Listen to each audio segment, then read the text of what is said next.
محمد يا رسول الله يا حبيب الله. أعوذ بالله من الشيطان الرجيم. بسم الله الرحمن الرحيم.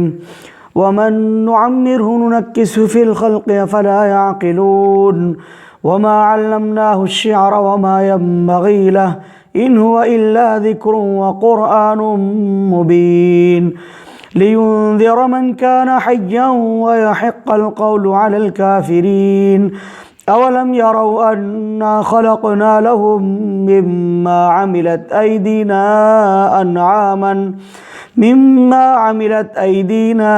أنعاما فهم لها مالكون وذللناها لهم فمنها ركوبهم ومنها يأكلون ولهم فيها منافع ومشارب أفلا يشكرون. صدق الله العظيم. اللہ سبحانہ و تعالیٰ کی کاریگری اور اس کی نعمتوں کا ذکر چل رہا تھا، اور اللہ سبحانہ و تعالیٰ نے اس بات کو واضح کیا کہ اگر ہم ان سے بینائی چھین لیں، اگر ہم ان سے جو طاقتیں اور قوتیں ہم نے ان کو عطا کر رکھی ہیں وہ واپس لے لیں تو پھر یقیناً انہیں کوئی چیز سجائی نہیں دے گی. آگے اللہ سبحانہ و تعالیٰ نے فرمایا وَمَن نُعَمِّرْهُ نُنَكِّسْهُ فِي الْخَلْقِ، اور جس کو ہم بوڑھا کر دیں، جس کو زیادہ عمر ہم عطا کر دیں، اس کی پیدائش پر ہم اس کو واپس لوٹا دیتے ہیں، اس کو اوندھا کر دیتے ہیں. افلا یعقلون، کیا اس بات کی سمجھ نہیں رکھتے؟ اس میں اللہ سبحانہ و تعالیٰ نے انسان کی خود کی تخلیق کے تعلق سے اس طرف متوجہ کیا کہ وہ اس کی عقل اس بات کو سمجھ سکے کہ واقعتاً اللہ سبحانہ و تعالیٰ نے انسان کو مرحلہ وار جو صلاحیتیں عطا فرمائی ہیں، وہ بچپن سے جوانی کی طرف بڑھتا ہے اور پھر جوانی کا ایک لمبا عرصہ گزارتا ہے، پھر بڑھاپے کی طرف چلا جاتا ہے. اللہ پاک فرماتے ہیں جس کو ہم بڑی عمر عطا کرتے ہیں، خوب لمبی عمر جس کو ہم عطا کر دیتے ہیں، پھر ہم اس کو واپس اس کے بچپن کی طرف لے جاتے ہیں، اس کو اوندھا کر دیتے ہیں، الٹا کر دیتے ہیں اسی طرف. یعنی جتنی صلاحیتیں اب تک ہم نے انسان کو دے رکھی تھیں وہ تمام کی تمام صلاحیتیں اس سے ہم چھین لیتے ہیں، واپس لے لیتے ہیں. جو اس کے بدن اور جسم کے اندر طاقت تھی وہ طاقت اس سے لے لی جاتی ہے. جو جتنی تیز نگاہ کے ساتھ وہ دیکھ لیا کرتا تھا، اس کی جو ہے وہ قوت باصرہ کم کر دی جاتی ہے، قوت سامعہ کم کر دی جاتی ہے، اور اسی طرح سے اس کے سوچنے سمجھنے کی صلاحیتیں کمزور ہو جاتی ہیں. اس کے جسم کے اندر جو طاقت تھی وہ طاقت کمزور ہو جاتی ہے. گویا وہ جس طرح سے بچپن میں دوسروں کے ماتحت اور دست نگر تھا وہ اسی طرح سے ہو جاتا ہے. وہ ایک چیز کو دیکھ رہا ہوتا ہے لیکن سمجھ نہیں پاتا کہ یہ کیا چیز ہے. وہ کسی چیز کو چھوتا ہے اور ٹٹولتا ہے لیکن سمجھ نہیں پاتا کہ یہ کیا چیز ہے. وہ چلنا چاہتا ہے لیکن جس رفتار سے آج تک وہ چل رہا تھا وہ نہیں چل پاتا. وہ اپنے معاملات کو خود سے انجام دینے کی کوشش کرتا ہے لیکن وہ نہیں کر پاتا. یہ کیا ہے؟ یہ وہ نظام ہے جس نظام کے تحت اللہ سبحانہ و تعالیٰ نے آج اس کو لوٹا دیا ہے. اور ایک جگہ قرآن کریم نے فرمایا لِكَيْ لَا يَعْلَمَ بَعْدَ عِلْمٍ شَيْئًا، کہ ہم اس کو ایسی عمر کے اندر پہنچا دیتے ہیں کہ جہاں سب کچھ جاننے کے باوجود وہ کچھ علم نہیں رکھتا، اس کو کچھ بھی نہیں سوچتا. ایک بڑھاپے کی عمر جب ہوتی ہے تو اس عمر کے اندر انسان کی یہ کیفیات ہو جاتی ہیں. روایت کے اندر آتا ہے اللہ کے نبی صلی اللہ علیہ وسلم دعا فرمایا کرتے تھے اللہم انی اعوذ بک من ان ارد الی ارذل العمر، اے اللہ میں تجھ سے پناہ چاہتا ہوں کہ میں ارذل عمر کو پہنچوں، ایسی عمر کو میں پہنچ جاؤں کہ میں دوسروں کا محتاج ہو جاؤں، میرے سارے معاملات اس مرحلے میں پہنچ جائیں کہ دوسرے لوگ انجام دیں تو وہ کام تو میرے وہ کام ہوں ورنہ نہ ہوں. اس عمر سے اللہ کے نبی صلی اللہ علیہ وسلم نے پناہ چاہیے. اللہ سبحانہ و تعالیٰ انسان کو اس طرح متوجہ کرتے ہیں کہ دیکھو اگر ہم تمہیں چاہیں تو ایسی عمر عطا کر سکتے ہیں کہ تم سب کچھ سمجھنے کے باوجود تمہاری تمام کی تمام صلاحیتیں کام کرنا بند کر دیں. افلا یعقلون، کیا وہ عقل نہیں رکھتے؟ ان کو یہ بات سمجھ میں نہیں آتی ہے کہ اسی زندگی میں ہم تم کو مستقل دکھا رہے ہیں، تم کو نتائج یہیں پر نظر آ رہے ہیں، اس کے باوجود تم اس سے سبق حاصل نہیں کرتے ہو، تم باتوں کو سمجھتے نہیں ہو اور اللہ کے نبی صلی اللہ علیہ وسلم پر اعتراضات کرتے ہو. وَمَا عَلَّمْنَاهُ الشِّعْرَ وَمَا يَنبَغِي لَهُ إِنْ هُوَ إِلَّا ذِكْرٌ وَقُرْآنٌ مُبِينٌ. اللہ کے نبی صلی اللہ علیہ وسلم کو شاعر کہتے ہیں اور قرآن کریم کو شاعرانہ کتاب کہتے ہیں۔ اصل میں یہاں پر جو شاعری کے بارے میں قرآن کریم نے فرمایا وما علمناہ الشعر، ہم نے آپ صلی اللہ علیہ وسلم کو شاعری نہیں سکھائی ہے، اور نہ وہ یہ ان کے مناسب ہے، شایان شان ہے کہ وہ شاعری کا کام انجام دیں، شاعری کریں۔ یہاں جو شاعری کے بارے میں بات کہی جا رہی ہے، اس سے خاص تصور تھا کہ خیالی باتیں، ایسی باتیں جو انسان کے تصورات میں ہوتی ہیں، حقیقت سے ان کا کوئی تعلق نہیں ہوتا، اس خیال عبث کو دور کرنے کے لیے کہ یہ شاعری نہیں ہے، قرآن مجید کو تم شاعری سمجھو، محمد رسول اللہ صلی اللہ علیہ وسلم کی باتوں کو تم ایک شاعرانہ کلام سمجھو، اس واہمے سے باہر نکل آؤ، یہ شاعری نہیں ہے۔ محمد رسول اللہ صلی اللہ علیہ وسلم کو ہم نے شاعر نہیں بنایا، نہ ان کی شاعر نشان ہے، بلکہ ان ہوا الا ذکر و قرآن مبین، یہ تو ذکر ہے، یہ تو خاص قسم کی نصیحت ہے اور واضح کھلا ہوا قرآن ہے۔ اس کے یہ بار بار پڑھی جانے والی جو ہے وہ آیات ہیں جو اللہ سبحانہ و تعالیٰ نے تمہارے اوپر نازل فرمائی ہیں۔ تمہیں چاہیے کہ تم اس کے اوپر غور و فکر کرو اور تدبر کرو، اور اس خیالی گمان سے باہر آ جاؤ کہ تم محمد رسول اللہ صلی اللہ علیہ وسلم کے بارے میں جو گمان کر رہے ہو، ان پر جو اعتراضات کر رہے ہو، یا قرآن مجید کے سلسلے میں جو تم دھوکے میں پڑے ہوئے ہو، اس سے باہر آ جاؤ۔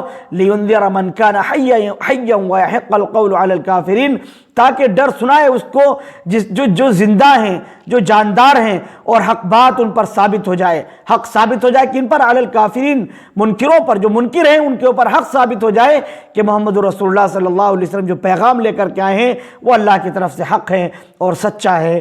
اولم یروا انا خلقنا لهم مما عملت ایدینا انعاما فهم لها مالکون، کیا وہ نہیں دیکھتے کہ ہم نے پیدا کی ان کے لیے جو ہمارے ہاتھوں نے کی ہے، ہم نے خود سے کیا ہے، انعامن چوپایوں میں سے جو چوپائے ہم نے اپنے آپ بنائے ہیں، فہم لہا مالکون، اب وہ اس کے مالک ہیں۔ چوپائے، اس کے اندر اللہ سبحانہ و تعالیٰ نے انسان کے لیے بڑی نشانی رکھی ہے کہ وہ چوپائے ہم نے تم کو عطا کر دی اور تم کو اس کو مالک بھی بنا دیا۔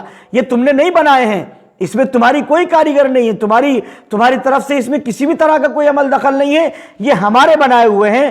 مما عملت ایدینا، ہم نے ان کو بنایا، ہم نے تم کو پھر کیا کر دیا؟ فہم لہا مالکون، وہ اس کے مالک بن گئے۔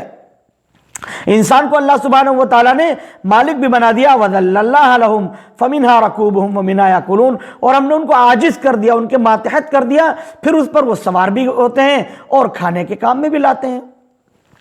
تو یہ نشانی اللہ سبحانہ و تعالیٰ نے اپنے قدرت کی یہاں پر بتائی کہ چوپایوں میں تمہارے لیے عبرت ہے، موعظت ہے، تمہارے لیے نصیحت ہے کہ ہم نے چوپائے تمہارے لیے بنائے ہیں، تمہاری ملکیت میں اس کو دے دیا۔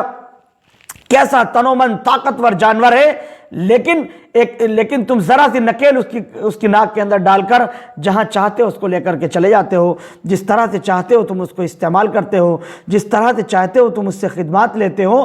یہ ہم نے بنایا ہے، یہ طاقت ہم نے عطا کی ہے، یہ ہمارا بنایا ہوا نظام ہے، اس میں تمہارا کوئی دخل نہیں ہے کہ تمہاری صلاحیتوں کا اس کے اندر کوئی دخل ہے۔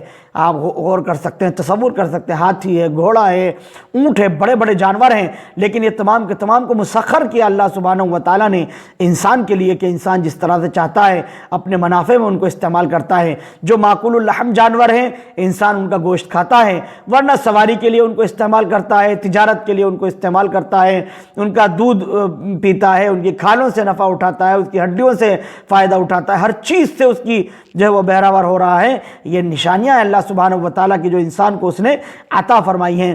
وَلَهُمْ فِيهَا مَنَافِعُ وَمَشَارِبُ أَفَلَا يَشْكُرُونَ، اور ان کے واسطے ان چوپایوں کے اندر فائدے ہی فائدے ہیں، منافع ہیں، اور پینے کے گھاٹ ان کے لیے ہیں، پھر کیوں شکر ادا نہیں کرتے؟ اتنی بڑی نعمتیں اللہ رب العالمین نے تمہیں عطا کر دی ہیں، تمہاری یہ ذمہ داری بنتی ہے کہ تم اللہ سبحانہ و تعالیٰ کی نعمتوں پر اس کا شکر ادا کرو، اور اللہ سبحانہ و تعالیٰ کے لیے تم شکر کے کلمات کہو کہ اللہ سبحانہ و تعالیٰ نے اپنا خاص فضل اور احسان فرما کر تمہیں ان نعمتوں سے بہراور کیا ہے۔ وَاتَّخَذُوا مِن دُونِهِ آلِهَةً لَعَلَّهُمْ يَنصُرُونَ، اور انہوں نے اللہ کو چھوڑ کر دوسرے معبود بنا لیے ہیں، دوسروں کو حاکم بنا لیا ہے، شاید کہ ان کی مدد کریں، یہ سوچ کر دوسروں کو معبود بنا لیا اور انہوں نے اللہ کو چھوڑ دیا ہے۔ لا يستطيعون نصرهم وهم لهم جند محضرون، وہ مدد کر ہی نہیں سکیں گے ان کی، اور ان کی فوج اس حالت میں اللہ کے سامنے پکڑ کر کے آئے گی۔ یہ تمہارا گمان ہے، غلط گمان ہے بالکل۔ یہ تمہارے خام خیالی ہے کہ تم یہ سمجھو، یہ تصور کرو کہ جن کو اللہ کے سوا، اللہ کے مقابلے میں تم نے معبود بنا لیا ہے، وہ تمہارے کچھ بھی کام آ جائیں گے۔ ایسا ہرگز نہیں ہے، یہ ہونے والا نہیں ہے، بلکہ وہ تو جماعت در جماعت خود پکڑے ہوئے آئیں گے، اللہ کی بارگاہ میں ان کو حاضر کر دیا جائے گا، ان کو پیش کر دیا جائے گا۔ جو معبود ہیں، جن کو تم اللہ کے سوا اپنے لیے مددگار تصور کر رہے ہو، وہ خود اس وقت جو ہے وہ محتاج کھڑے ہوئے ہوں گے۔ اگر وہ اس لائق ہیں، وہ انسان ہیں، تو محتاج ہوں گے۔ اور جو بت تم نے تراش لیے، ظاہر ہے کہ وہ تو مردے کی طرح سے ہیں کہ وہ کسی کے بھی کام آنے والے نہیں ہیں، چاہے کہ تم ان کے بارے میں یہ گمان کرو کہ وہ اللہ کے لیے، اللہ کے سامنے تمہارے لیے حامی و ناصر ہوں گے۔ یہ تمہارا تصور اور تمہارا گمان بالکل غلط ہے۔ فلا يحزنك قولهم انا نعلم ما يسرون وما يعلنون، یہاں پر اپنے نبی حضرت محمد صلی اللہ علیہ وسلم کو دلاسا اور تسلی دی جا رہی ہے کہ آپ غمگین نہ ہوں ان کی باتوں سے، بے شک ہم جانتے ہیں جو کچھ وہ چھپا رہے ہیں اور جو کچھ وہ علانیہ طور پر کر رہے ہیں۔ آپ کبیدہ خاطر نہ ہو، آپ پریشان نہ ہو، ہمارے علم میں سب کچھ ہے جو آپ کے ساتھ یہ کر رہے ہیں، اور آپ کتاب اللہ کو جھٹلا رہے ہیں، آپ کی تکذیب کر رہے ہیں، جو تعلیمات آپ دے رہے ہیں ان تعلیمات کے یہ منکر ہوئے جا رہے ہیں، آپ پر طعن و تشنیع کرتے ہیں، طرح طرح کی باتیں آپ کے اوپر کر رہے ہیں، جملے بازی کر رہے ہیں۔ آپ مطمئن رہیے، ہمارے علم میں سب کچھ ہے، ہم سب کچھ جانتے ہیں کہ وہ سب کچھ کیا کر رہے ہیں اور کس طرح کے ان کے معاملات ہیں، ظاہر و باطن سب ہمارے سامنے ہیں۔ اولم یر الانسان انا خلقناہ من نطفۃ فَإِذَا هُوَ خَصِيمٌ مُبِينٌ، کیا انسان یہ نہیں دیکھتا کہ ہم نے اس کو بنایا ایک ناپاک قطرے سے، فَإِذَا هُوَ خَصِيمٌ مُبِينٌ، اب کھلا جھگڑالو ہو گیا۔ انسان کی حقیقت اور اس کی سچائی یہ ہے کہ اللہ سبحانہ وتعالیٰ نے منی کے ناپاک قطرے سے اس کو پیدا کیا، اب اس کو طاقت قوت عطا ہو گئی، عزت و ناموس عطا ہو گئی، نام ہو گیا، تھوڑی سی دولت اس کے پاس کیا آ گئی، تھوڑا سا اس کا دبدبا اور رعب کیا ہو گیا، وہ یہ سمجھنے لگا اللہ کو بھول گیا، اللہ کو بھول گیا، اپنی حقیقت کو بھول گیا کہ وہ پانی کے قطرے سے بنا ہوا ہے، تکبر کرنے لگا، بڑا اپنے آپ کو سمجھنے لگا، اب جھگڑالو ہو گیا۔ انسان کے پاس، جس کے پاس ذرا سی کوئی چیز آ جاتی ہے وہ جھگڑالو ہو جاتا ہے، وہ اپنی حقیقت کو بھول جاتا ہے، حقیقت کو فراموش کر دیتا ہے۔ قرآن یہاں پر انسان کو اس کی حقیقت یاد دلاتا ہے، انا خلقناہ من نطفۃ فاذا هو خصیم مبین وضرب لنا مثلا ونسی خلقہ، اور ہمارے لیے مثال قائم کرتا ہے اور اپنی پیدائش کو بھول گیا۔ اللہ کے سامنے طرح طرح کی تمثیلات پیش کرتا ہے اور اپنی حقیقت کو بھول رہا ہے، اپنی حقیقت سے وہ منہ موڑ رہا ہے، رخ پھیر رہا ہے۔ یہ اس کا حال ہو گیا ہے۔ یہ انسان آج کس کیفیت کو پہنچ گیا؟ قال من یحیی العظام وہی رمیم، اور یہ کہتا پھرتا ہے کہ کون زندہ کرے گا ہڈیوں کو جبکہ وہ کھوکھری ہو چکی ہوں گی۔ مرنے کے بعد انسان کی ہڈیاں گل سڑ جائیں گی، ختم ہو جائیں گی، اور وہ یہ خیال کرتا ہے، یہ اعتراض کرتا ہے کہ کیا دوبارہ سے زندہ کیے جا سکتے ہیں؟ کیا پھر سے ہم زندہ کیے جائیں گے؟ قل یحییھا الذی انشأھا اول مرہ، آپ کہہ دیجئے کہ وہی زندہ کرے گا جس نے پہلی مرتبہ ان کو زندہ کیا تھا اور اٹھایا تھا۔ وَهُوَ بِكُلِّ خَلْقٍ عَلِيمٌ، اور وہ سب بنانا جانتا ہے۔